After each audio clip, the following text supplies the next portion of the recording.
Welcome to our channel. Today we how to enable managing card limits in the Venmo app, beginner guide step by step clearly. Open the Venmo app on your mobile device. Log into your account using your credentials. Once logged in, locate the menu icon in the upper left corner of the screen. Tap on the menu icon to reveal the sidebar. Scroll down to find and select Settings.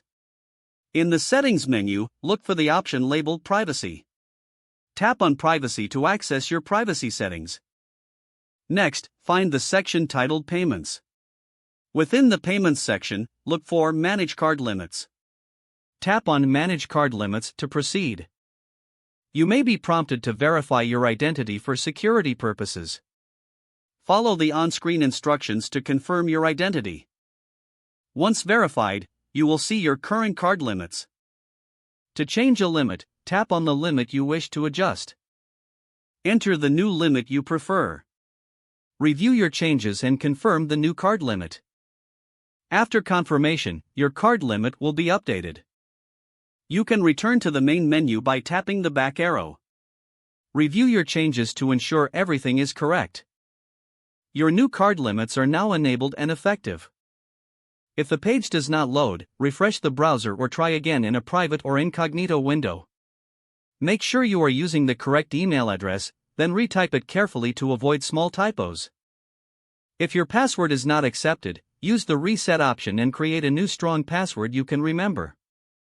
Check your spam folder for verification or security emails, then complete any requested confirmation steps. Enable two-factor authentication if available to improve account security and reduce unauthorized access risk. After signing in, review your profile details so your contact information and settings are accurate and current. If you see an error message, note it down and try again after restarting your device and internet connection.